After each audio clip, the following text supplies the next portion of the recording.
Welcome to the Mason Guard Show. Unscripted, uncensored, unapologetic.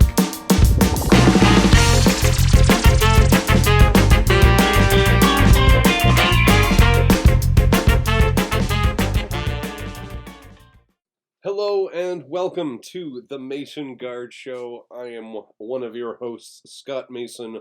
Along with me is my co-host, Edward Guard. Hello. Today's episode is going to be Does It Hold Up? And we are going to look at the 2000 classic from Guy Ritchie called Snatch. Many of you may know it. Of course, Guy Ritchie has gone on to many other movies.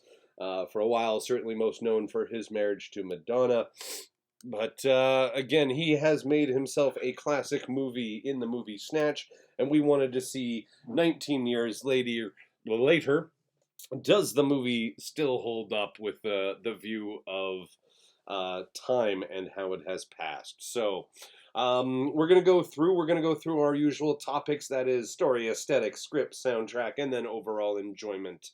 So let's talk first, though, before we actually ended up watching this movie. I know you told me before we watched this that this was a personal favorite of yours, Ed. So what did you kind of expect going into this rewatch? No, I love this movie. I mean, I love this movie. I loved it when it came up on our list. I love that we watched it. I love that I got to watch it again. There's so many people who play such amazing characters in this one. I was just excited to watch it as well. I remembered the story, but it didn't change the fact that the whole time I was watching it this time, I was just glued to it. Great story, great soundtrack, great sort of small pieces that make up a really great piece of art. Excellent. Well, I didn't have quite the same strong connection to it going in that you did. I remembered it, certainly very fondly, and in a positive light. But I tried to think about specifics and what I kind of remembered from this movie, and it pretty much came down to two things for me: Brad Pitt and Vinnie Jones.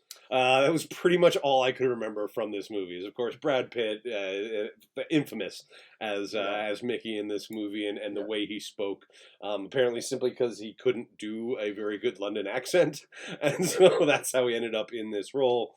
And he's simply fantastic. And of course, Vinnie Jones is just a goddamn genius in this movie. My favorite line, this one, I could quote, even before I rewatched this movie, but of course is the line about, the fact that your guns say replica on the side of them, and mine says Desert Eagle .50. Such an iconic scene. I feel like... so that's all I could really remember from it. But again, I just remember enjoying it.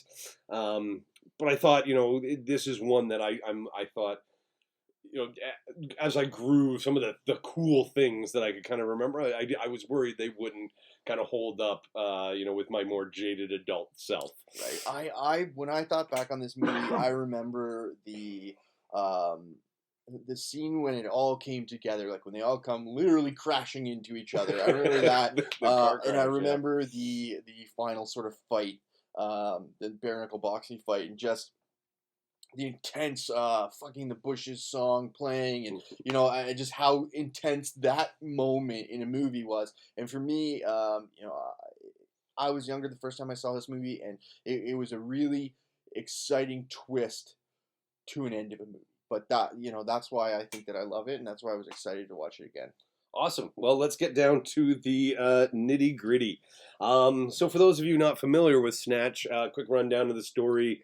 As best I can, it's to summarize it as simple. It's a diamond heist movie. That's kind of the central piece is a big giant, I think 74 carat diamond. It was 84 carats. Or maybe 84 carats. Yeah, that goes through the hands of just about everyone in the cast at some point throughout this movie, with a background, I guess, subplot of the boxing fights and what's going on there. And it's a look at of course, the London crime underground with a wild cast of characters, which is one of the things I want to touch upon first is, again, going back, I remember being lost watching this movie a lot, and I was trying to think of why that is, and really, I think the only explanation I have is that so many characters' last name or names end in Y.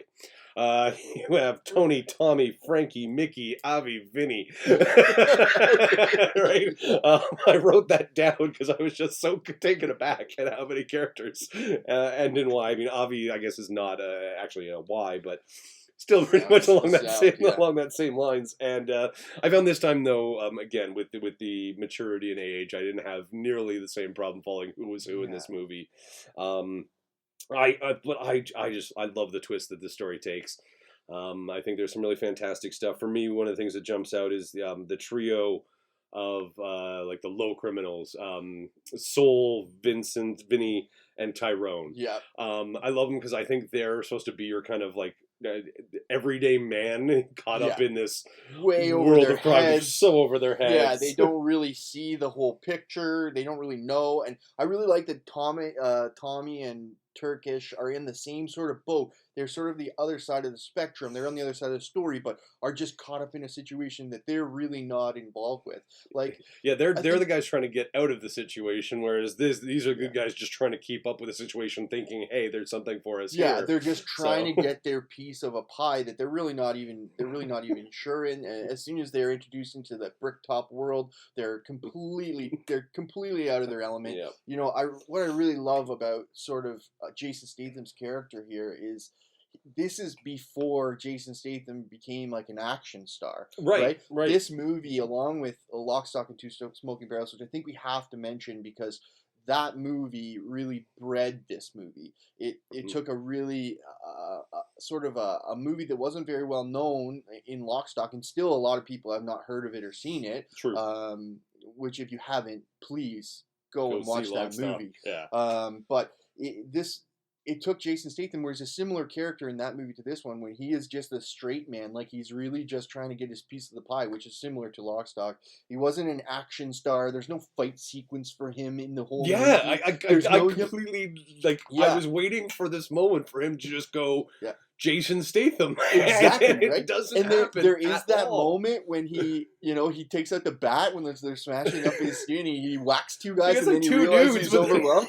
He's just screwed. And then they're going to cut off his arm. There's no transporter moment where he just goes ape and flies off of the machines. Yeah. Like, I was waiting for that moment, and I completely forgot it doesn't happen. I feel like it was just really cool, and it stands up with one of my favorite movies, not just for, in general, because it is, but for him, it's definitely my favorite movie that he's in, just because he's, it's not crazy for him, and I actually do enjoy his, like, overwhelmed experience in that movie, because he knows he's out of his element, he knows he can't do anything. At one point, he's trying to run, and they rob him, at his shop, and I think it was it was really interesting to see him in that role, and knowing and watching his career progress after that into some sort of action star. It's really interesting that it went that way.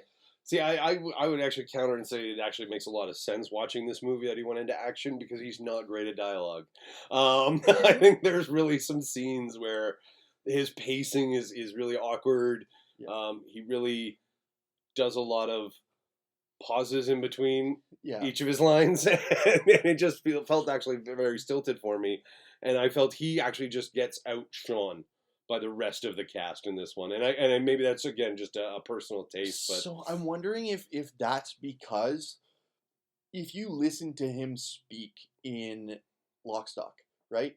A lot of people struggle with that movie because they need subtitles for the English, right? Which is crazy to me, but I think that they really tried to aim this movie at the States. Bringing Brad Pitt on board and putting him as a main character and then making him a pikey was just amazing, right?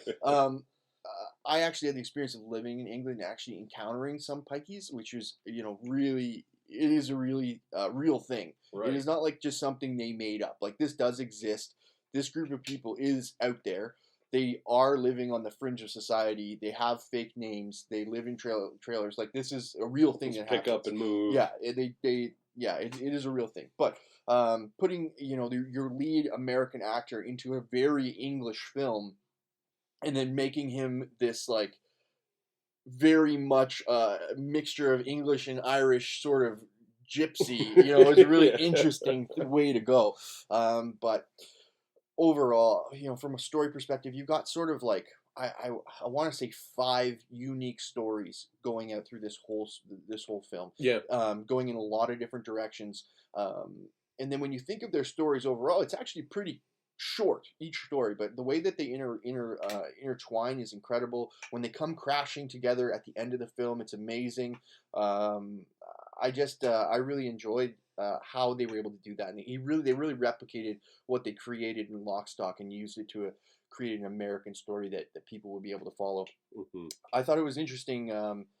One thing, the version of this movie that I watched actually had subtitles for Brad Pitt's really dialogue, right? No other subtitles, just right, for exactly, just for Brad Pitt. Now that's because people couldn't understand him, and I think that actually took away from. I was just going to ask. It was actually disappointing for me because when I was watching it, you're supposed to not understand what he's saying. You're supposed to be along for the ride, like Turkish and Tommy. Exactly. You're supposed to be right there in Turkish. And when he asks him, did you get it? And he's like, yes, I completely understand. And then they have the conversation, did you catch any of what he just said? But watching it with the subtitles, it just seems like, oh, I know exactly what he said now.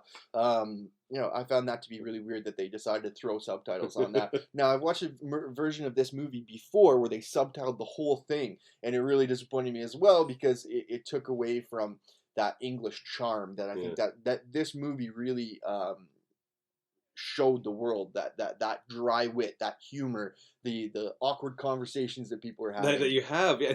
I have to ask in the subtitles, did they spell it dogs or degs? Oh, they spell it dogs. Yeah. See, and then you're even losing the beauty of that line. Yeah, like, they took away. Really, from that it. does hurt. I was disappointed to see that. I mean, it's interesting to see exactly what the script probably said for him to say, but the way he does it was incredible.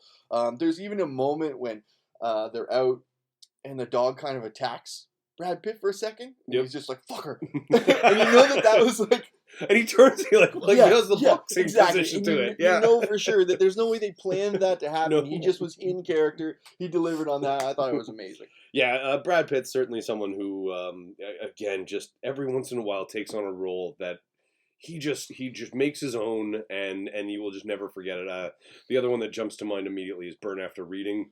Yeah. If you've ever seen him in that, he steals every scene that he's in that, and I think that stays true with Snatch. Again, I think him and Vinnie Jones certainly, again, just like I remembered, are two of the absolute highlights in this. But the one that I didn't expect for me, that I love, I've always said, a movie's only ever as good as its villain, and Bricktop to me as an adult. Ooh. Is just such a presence. Every single scene he's in, like he's an old man, but you believe the threat.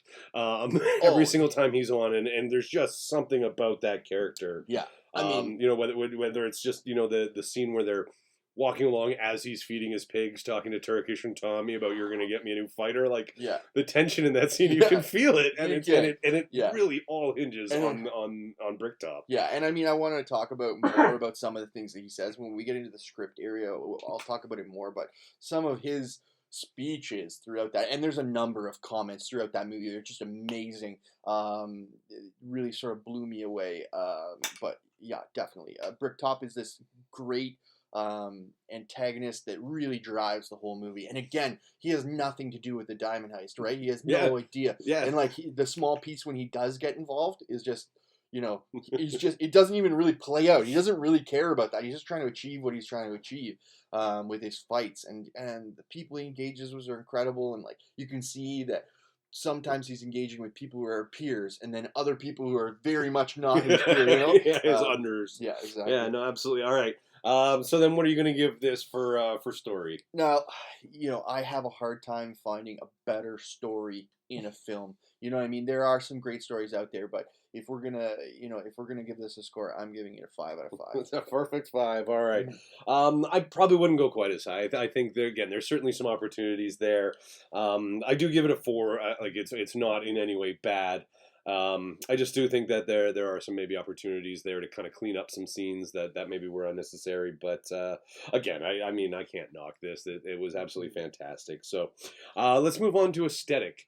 And I think this one kind of comes from that late 90s, David Fincher, Guy Ritchie, the slow-mo cool and the quick cut cool Mm-hmm. that were definitely happening. And this movie does a lot with both of those kind of things throughout it. So any particular favorite moments that jump out for you? From an aesthetic perspective, like, number one, like, there's so many different things you can talk about. Even the opening of this movie, the actual diamond heist right at the start of the film, when they're introducing this character, as they're entering this building, it's actually following them on security cameras. On the as security they go through all monitors, these yes. security gates and like up through an elevator and everything. And Just this casual conversation going on. I really thought that was a really cool way to film that scene, right? Which could have been awkward otherwise, trying to follow them down a hallway. Instead, you're watching it from the perspective of someone who's let these people into the building, which is really interesting. And then the casual conversation they're having throughout.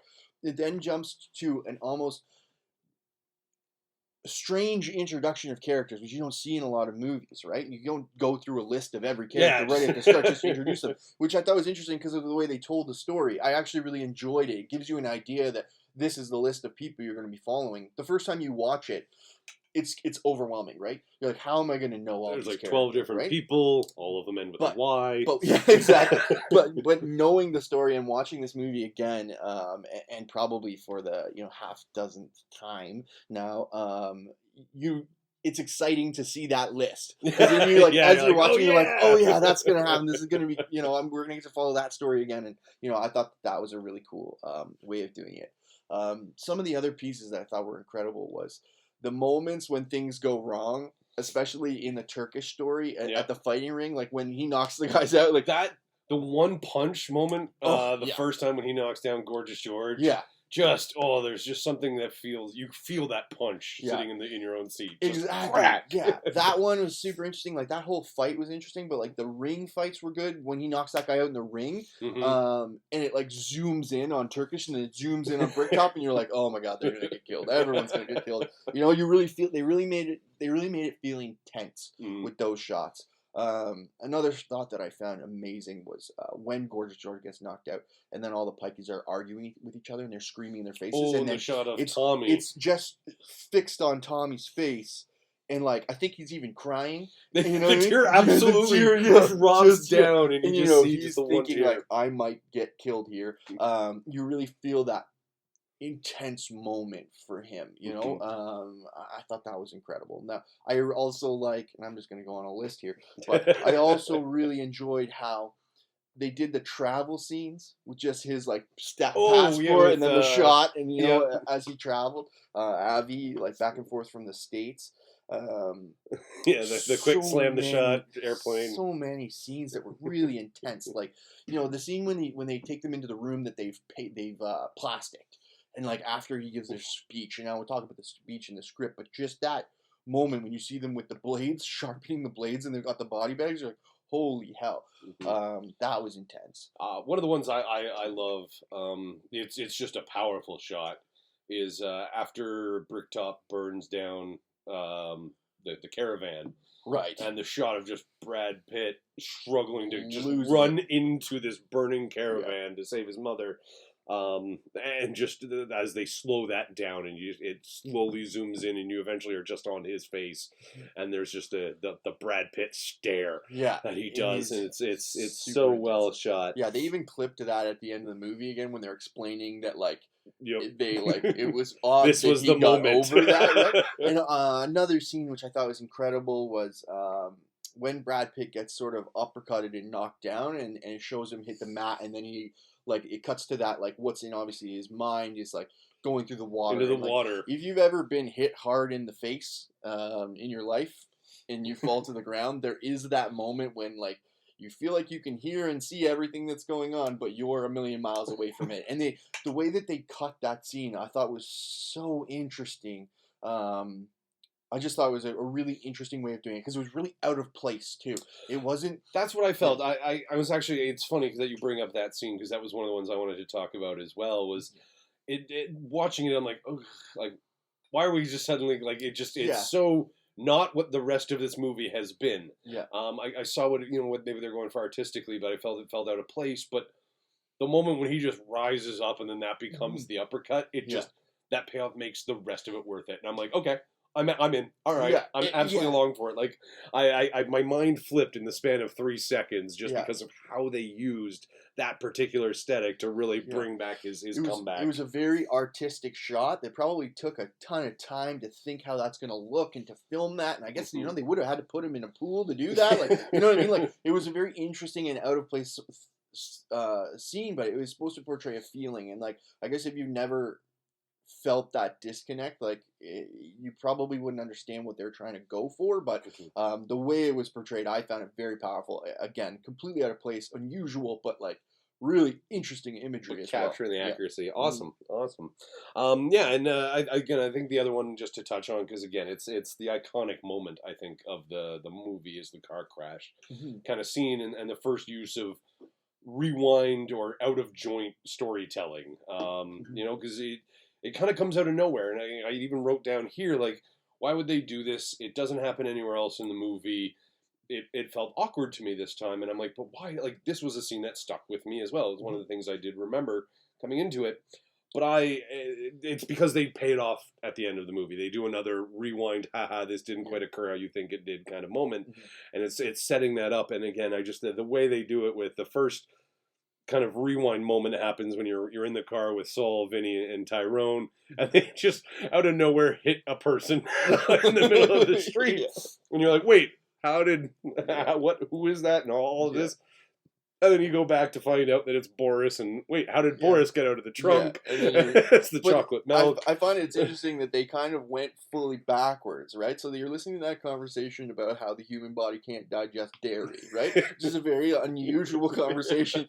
Feels out of place in the movie. For a couple gangsters to be having. But for them being so close and having that relationship, it was nice to see that, like, even in a tense situation, when you're dealing with something, when you're with someone that you're very close with, a good friend, you do have stupid conversations. You are talking about, like, you should probably not drink that. It's not good for you, you know. And you're just like, you shut up. I'm gonna drink my milk, right? They throw the milk out of the window, and that's actually like what sets up that whole thing. That's the catalyst. Well, that's kind of. It sounds like we're starting to lead into script there, so I think we'll advance there. So real quick, let's wrap it up aesthetically. Where do you score this? Man, I think I know already. I hate to hand this out again, but I'm gonna go with a 5 because I truly love the way that this movie was made. I felt that it was still enjoyable. I thought the scenes in this movie were still creative. The way that it was filmed was still enjoyable to me. Even, what are we talking, 20 years now later? It still was right up there with what I would expect the quality of a film to be. Amazing. I'm gonna again knock it down just a little bit with a 4. I do feel there is some unnecessary slow mo, which again I just think is a product of the time. With, as I say, just that was the directorial style. Then there was a lot of slow mo. The 300 era as well, right? It just kind of came to be there. So there's a couple that felt out of place, took me a little bit out of the movie. Again, I'm not knocking it on any grand scale. This is me getting nitpicky, just because, again, if we all handed out just nothing but 5s, it would be boring as heck. But I think, again, a 4 I think is pretty accurate if you were watching it for the first time today. So let's move on to that script, though, because, again, I think you're right. I think that character moment speaks volumes for this movie, which to me, most important thing is everything that happens in this movie is in service of the characters, not just in advancing the story, which so often happens in a heist or a crime movie. Everything that happens is really just to kind of advance that plot. But nothing feels out of place here. Every character feels so authentic and so real to the characters that they've set up and introduced that it's just absolute sheer genius. When again, you have that conversation that's just two friends in the middle of their world burning. They're talking about, we can't digest milk. It felt really good for me. I absolutely love some of the moments. Again, that Vinnie Jones quote I quoted earlier. There's just so many great lines that stand out here. Do you like Degs? Yeah, definitely. There's so many interesting conversations that happen that go along with the scenes. Like Benicio del Toro, when he's having the conversation and he's initially with Abby, where he's in the tailor.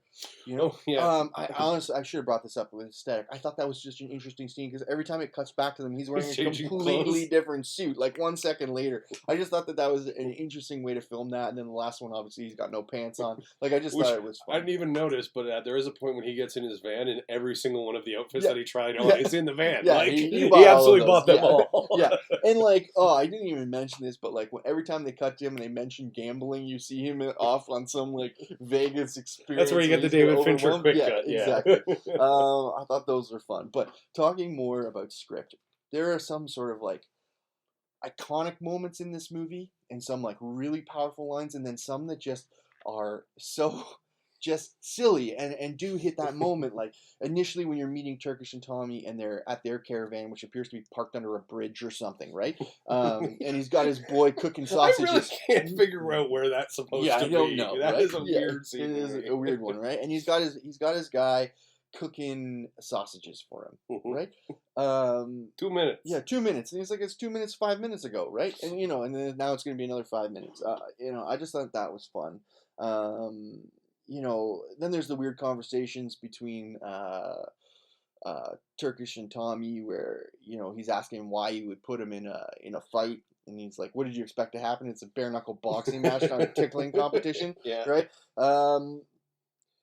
Bullet Tooth Tony's speech to the three of them when they show up again, just so iconic. Desert Eagle .50. There's the famous what are you getting? Is it because the Z Germans are coming? Z Germans. They kept going back to Z Germans. That was certainly enjoyable. And then obviously Brad Pitt's portrayal of a pikey. Everything he says is sort of amazing. There, with Vincent and Saul.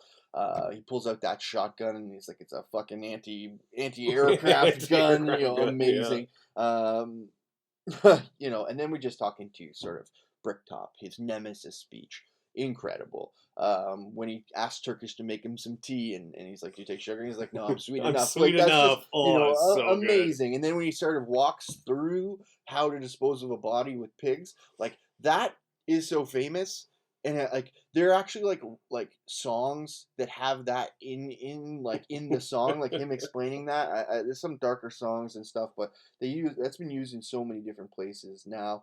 The scene where Tony pulls that guy by his tie, and for me that one is so puts him in the car window and starts driving. He makes fun of the tie initially, and then when he pulls him in, he's like, "It's what I even wrote it down." Kind of ironic. Yeah, how ironic is this tie got you into this pickle?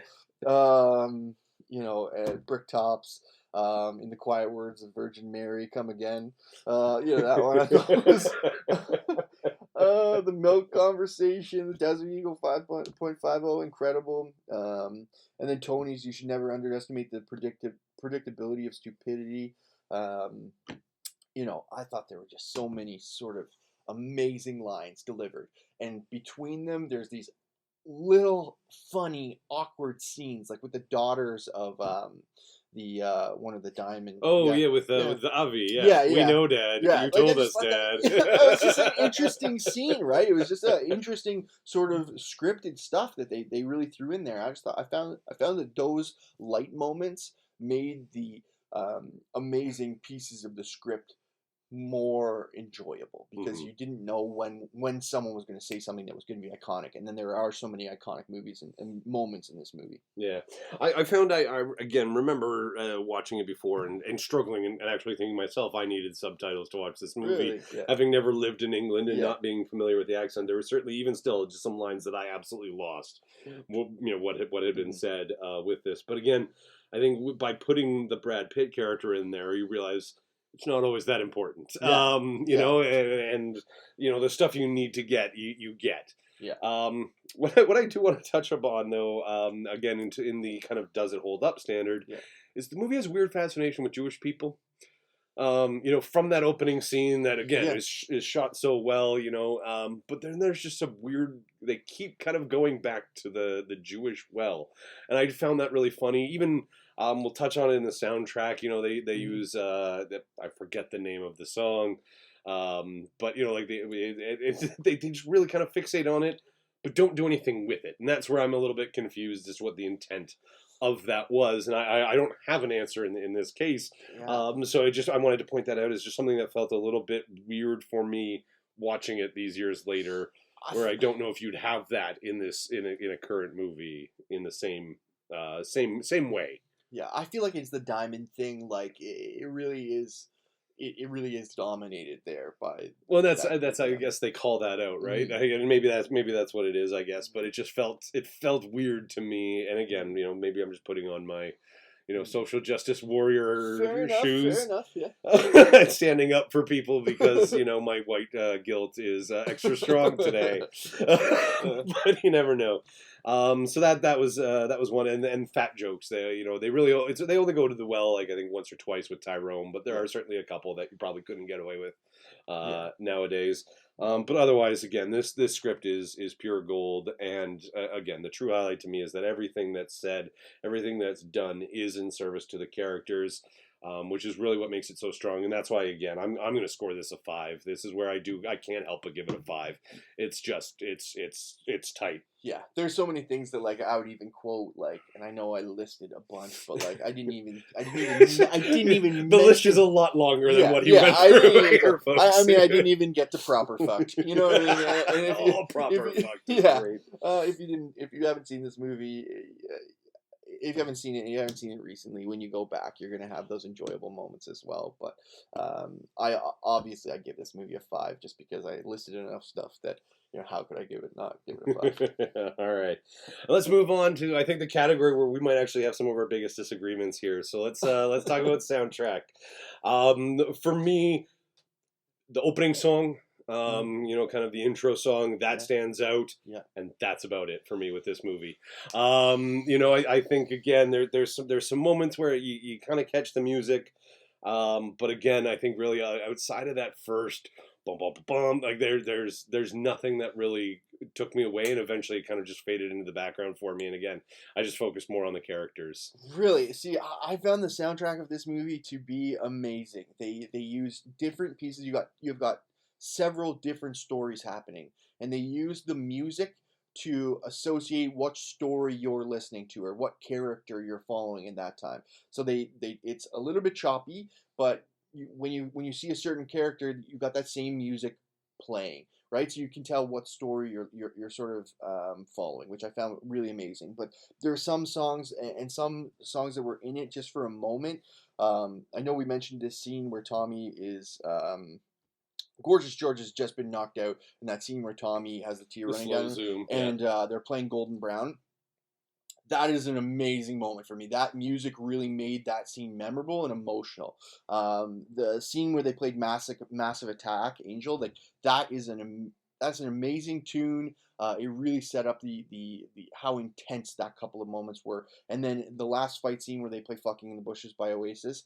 That song became that tune became one of my favorites because of that scene. It's even on my playlist right now, just because I love it and it reminds me of how intense that moment was. And when they're wrapping up the whole story to it, I just found it to be incredible. So I really like what they did with the soundtrack. I wish more movies would follow this format of how they use the music to tell the story and to associate it to characters, which I thought was an incredible way of doing it. Yeah, I can certainly see your point, and I think maybe, I guess it is a testament that, it didn't stand out to me in any bad way. Mm-hmm. It just kind of became part of the movie, so I can see the value, and I mean the theme thing is something that's always fantastic when it's used. Yeah. I was thinking most infamously Star Wars. Yeah. Really was a movie that introduced that, where you had Leia's theme and Darth's theme and Luke's theme and stuff like that. And so putting that into this movie, I guess maybe I didn't quite catch it, that it was so themed, and that'll be something I maybe in our next revisit in our 10-year anniversary show or whatever it is that we do. But yeah, so again, I just felt nothing really jumped out at me with that. Did you have anything else you wanted to touch on? I figure it's a little bit of a quick, easy category. For this one. I think I covered it.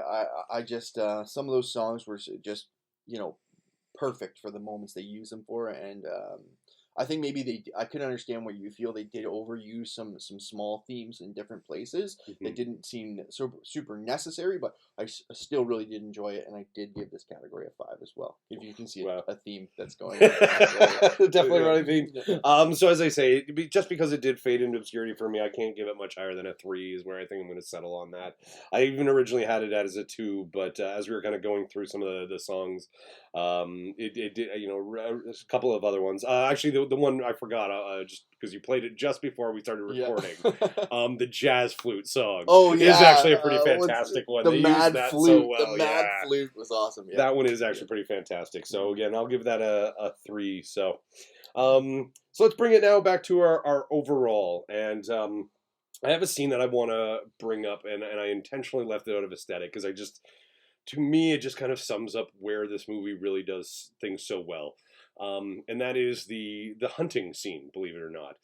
Because the way they juxtapose, these dogs chasing the hare with the 2 thugs chasing Tyrone just is such a well done piece of cinema for me. It's the perfect juxtaposition because you think that they're going to result in the same result because that's how film does, but then it pulls the wool over your eyes, and of course they catch Tyrone, but the rabbit gets away, and of course that means Turkish and Tommy are proper fucked. And as is Tyrone. As is Tyrone, of course, in that moment as well. So to me, it's just it's that scene which is done just very subtly. There's not a lot of dialogue happening in that moment. It is all visual image, but it is just it hits that tension point. You can feel the tension because again, there's so much riding on both the hunt and whether or not Tyrone gets away. It sums up to me this movie, and it's just so well done. Right, and like. I know we just covered this, but like the music that's playing in that scene, it just makes that scene for me. It makes it memorable, and the way they built it up, I can't agree more. Like when you see those 2 things happening, and how it's 2 separate stories, but they found a way to like show them at the same time, and just what each would mean to different characters is super interesting as well. This is a really interesting story. The way they filmed it was very interesting to me because it could have gone a lot of different ways. I think that Guy Ritchie's vision for a story that he wrote and directed was spot on. I think it was well received at the time, and I know that it won't be too long until I watch it again. I know it's been probably a couple years since I've sat down and watched it, but not much longer than that, and I know that it won't be more than a couple of years before I sit down and watch that movie again. So with that said, I am giving it another 5, which gives it a perfect what a score surprise. for me. Yeah. That's 5's down the board for Ed. Yeah. And again, I can't disagree with you here. It really is just an enjoyable ride. I started taking a lot of notes when I first started watching this movie, and by the end, my pen was just down, and I was just watching the movie because I couldn't help but enjoy it. I think as I say, it's in service of characters, not in service of story. Again, the story itself is average, right? Like there's nothing crazy unique about it. It's just the way it's told and the way that the threads really come together are just done extremely well. So I'm gonna end up giving it a 5 as well in the overall enjoyment of it. I gave lower scores throughout, but again, just overall enjoyment. I had so much fun watching this movie again, and revisiting it and just seeing things that I had forgotten about and how much I loved revisiting those. So that sounds like for both of us, that is a solid recommend. If you haven't seen Snatch, it still holds up. Go check it out. If you have seen it and it's been a while, revisit it again and just fall in love all over again. Whether it's Mickey, whether it's Tommy, whether it's Turkish, there's a character in here that you're absolutely going to love. So revisit Snatch. All right. And I guess that's going to bring us to the end of another episode of the Mason Guard Show. Thank you guys very much for tuning in to the Mason Guard Show. This show, once again, has been brought to you by absolutely nobody. Hit us up if you would like to be our sponsors. We love to do ad reads, so let us know. Anyways, thank you guys for visiting, and we will see you on the next episode.